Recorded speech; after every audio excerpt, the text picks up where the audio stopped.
j'ai mis un ticket de métro. Pourquoi tu as choisi ces objets-là? Parce qu'ils n'existeront plus quand on sera grand.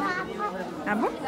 Parce qu'on paiera par téléphone, parce qu'on rechargera nos téléphones, comme on les recharge, on en met deux les uns sur les autres et d'autres choses comme ça.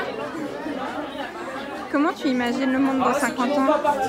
Avec des choses qui volent, plus de choses en pierre, des matières qu'on n'a pas aujourd'hui, et plus de voitures qui polluent que des voitures électriques.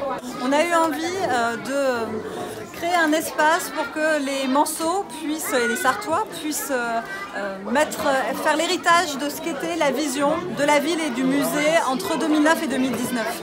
Et mettre en terre une capsule temporelle, c'est pas un hasard pour un musée archéologique, parce que justement, nous, tous les objets que l'on présente dans le musée, on les a sortis de terre.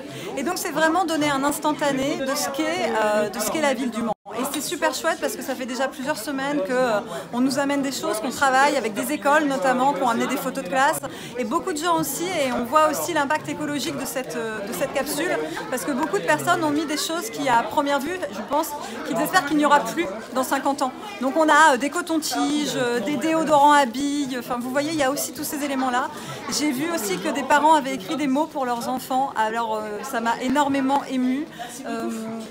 Des regards qui sont faits, des journaux, des CD, de la musique, des choses qui sont très personnelles, des cartes, des téléphones, un lisseur à cheveux. Voilà un peu tout ce qu'on a dans cette capsule, avec cette idée de qu'est-ce que ça sera devenu dans 50 ans, est-ce qu'on récupérera tout, et surtout quel regard ça donnera sur ce qu'a été à un moment donné cet endroit, cette ville et ce musée. Continue. Moi j'en mets une grosse. Vas-y, c'est ce fois qui termine. Pas dessus, à côté. Là? Oui, un moment.